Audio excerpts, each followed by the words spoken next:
Hi everyone. My name is Swati, and I would like to welcome you on behalf of the Finance and Displacement, the FIND project. And we highly appreciate you taking out the time today to participate in this workshop. Some of you already know me. I am a research associate at the Catholic University of Ingolstadt, Eichstätt, and I've been leading this research called FIND in Jordan since the last 2 years. The workshop today is being co-organized with the support of International Rescue Committee, and we are especially thankful to the colleagues from their Jordan office. The FIND project started in 2019 when the KU, my university, and Tufts University, with the support from IRC, GIZ, and the German Ministry for Development Cooperation, embarked on this research in Jordan and Kenya. The research aimed to better understand how refugees and asylum-seeking households in urban settings manage their livelihoods and financial lives.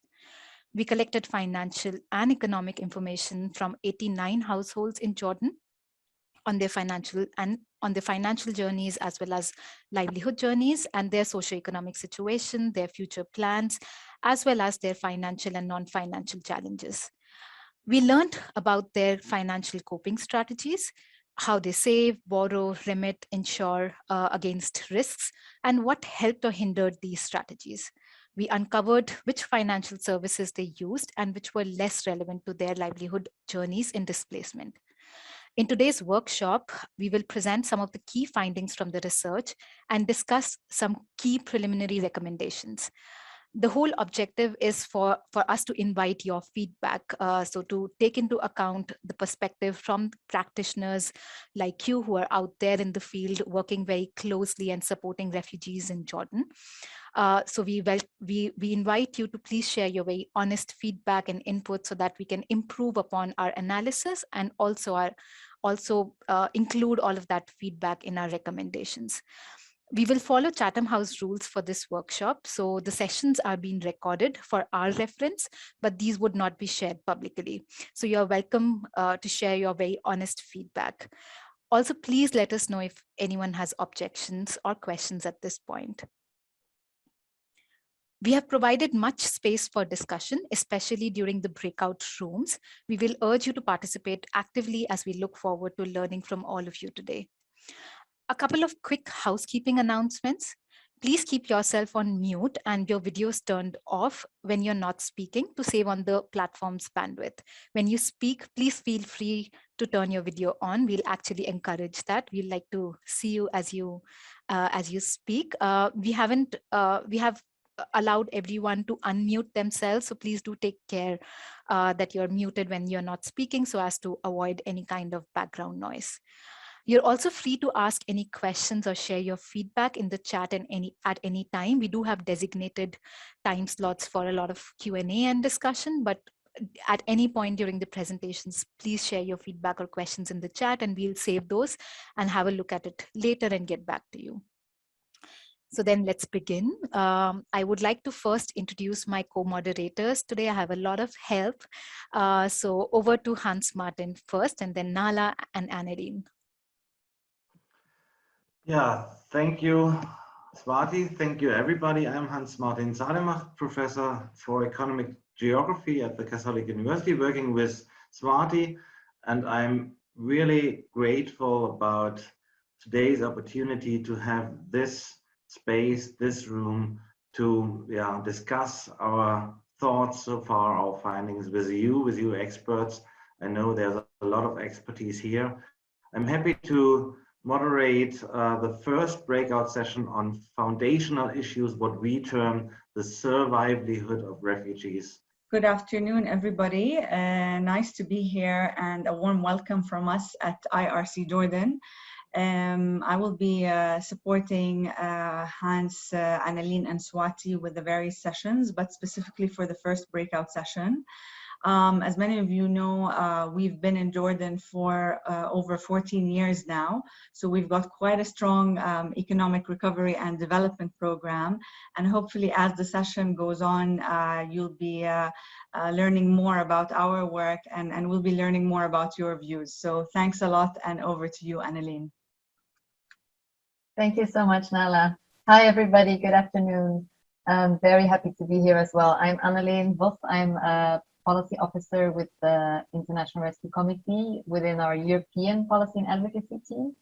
I've been also, working on this research project together with KU and Tufts University for the last almost couple of years now, like sort of supporting more on the policy side of things.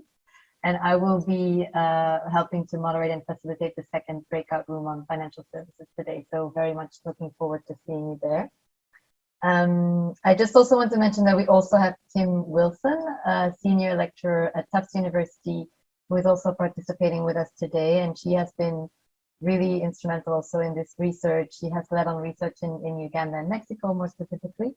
But she's also going to be helping in the first breakout room and giving some closure remarks today as well. But for now, we'll still start by the opening remarks, and I'll hand over to Linnea Kreibaum for this. She's the Senior Policy Officer at the German Federal Ministry for Economic Cooperation and Development. And yeah, we are very grateful for their support, for BMZ's support for this research project. So handing over to you, Linnea. Thank you so much.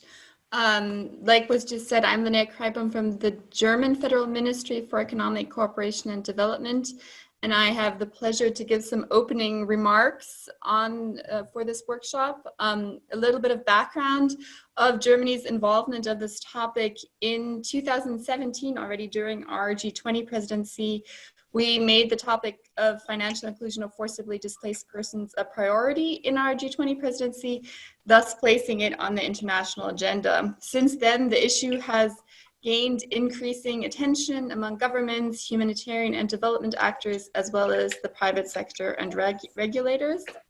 One of the results of our engagement of this issue in the G20 was the development of a comprehensive roadmap to the sustainable and responsible financial inclusion of forcibly displaced persons, which we drafted together with G20 governments and implementation partners. And this roadmap is, working to implement this roadmap is also a part of Germany's commitment to bring to life the United Nations Global Compact of Refugees.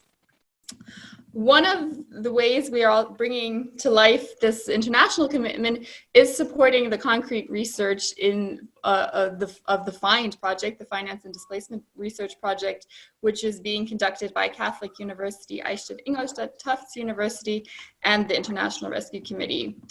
A little bit of background why we support this project. One, research and evidence we found, or in particular is research and evidence, is one of the key gaps identified in the roadmap to the sustainable and responsible financial inclusion of FDPs. It is important to understand what the current situation is, and thus research is needed to encourage innovation and highlight the viewpoints of forcibly displaced persons themselves. We need evidence-based solutions based on rigorous research to create more impact. I am thus really happy that the research findings today are being shared with Jordanian stakeholders. We really invite you to provide honest feedback to inform the recommendations and make them reflect also your views, and then the results of this workshop will also guide the activities of German Development Corporation in Jordan going forward. I can already say of the research findings that have been presented so far, for us, one of the most interesting findings for us has been that while financial services are important for refugees to rebuild their lives in protracted displacement, there are non-financial inputs which are equally important, and the most critical is to address foundational issues such as a lack of ID, lack of the ability of free movement or access to labor market, and the uncertainty of long-term prospects to create predictable paths to permanent solutions. To improve the financial health of refugees, a holistic approach is required, which combines both financial and these non-financial aspects. And in doing so, in our view, it's also important to follow the principle of leave no one behind to ensure that all forcibly displaced persons, irrespective of their nationalities, are included in our work. Against this background, I am happy that the project Improving Access to Remittances and Other Financial Services Through Digital Solutions, Digitances in short, which was commissioned by the MIMZ, has been partnering with the Central Bank of Jordan to promote a greater use of digital financial services, including cross-border remittances by refugees, Jordanians, and migrant workers with little or no access to financial services. And I'm also pleased that I saw in the sign up already some representatives from this project participating today. Finally, let me acknowledge also the importance of Jordan, who has been a front runner in the financial inclusion of forcibly displaced persons by including them as one of the key segments under their national financial inclusion strategy and allowing them to access to electronic wallets. Again, I want to repeat again how pleased we are to be able to have this workshop today with a broad swath of stakeholders to discuss the findings particular to Jordan. I'm very much looking forward to the discussions. Thank you. Thank you very much, Linia. That was really insightful, and we look forward to an interesting discussion. Without further ado, I'm going to be presenting Sarah Ghazi, our country director for IRC Jordan. Sarah, the floor is yours. Thank you, Nahla. Thank you, everyone. It's an absolute pleasure to be with all of you and to be part of this very important discussion. Linnea, thank you for your remarks. It was really interesting to hear. And in particular, what rang true with me was the need for a holistic approach. That really is always so important. We so appreciate BMZ's support for this research partnership, and we also are very honored and pleased to be a part of this very important work. And also many thanks to our partners in the Catholic University for organizing and co-organizing this event. Welcome on behalf of IRC Jordan, and thank you for everybody putting in the time to be part of this workshop today. I'm so looking forward to hearing more about the research findings in detail and listening to the feedback and being a part of this discussion. Supporting the financial health of our refugee clients and their access to relevant services is critical to self-reliance.